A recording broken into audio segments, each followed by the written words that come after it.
Sa number 2, asosasyon sa mga manugsagod sang baboy sa probinsya ay nagaayo sang 160 to 170 pesos per kilo nga presyo hanay o minimum price para sa baligyanay sang live weight sang baboy.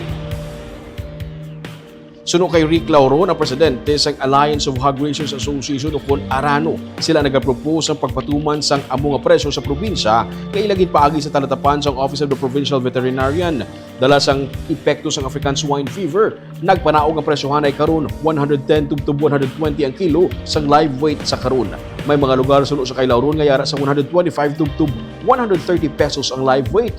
Patag ni Lauron, pierdi na ang mga mangunguma sa among presyohan ay break even o kung patas lang kung ang baligyan ay yara sa 140 to 150 pesos ang kilo sang live weight. Samtang 260 to 270 per kilo ang proposed minimum retail price ang baboy kag 200 kada kilo nga minimum price para sa Caracas. Ginsiling ni Governor Eugenio C. Lacson nga ilang natun-an ang pagpatuman sang minimum price sa presyohan ay isang baboy sa live weight, Caracas kag retail. Suno kay Lauron, pabor sila sa among lihok.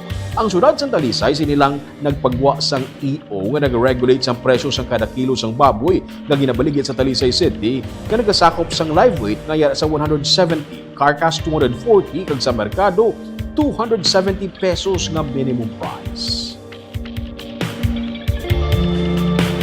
Sa mga ginansya, kita siguro kung mag 116 na daw mo na ginaayo nato no sa probinsya kag sa aton nga mga LGU subong nga kung mabuligan nila regulate ang price ng aton nga live weight kag carcass bala sa market. Siling namon tani mas kusog-kusog kung may ara executive order ng province para nga ang aton iban nga mga LGU pwede na lang sila mag-collaborate rather than mahimo man sila executive order man no per LGU.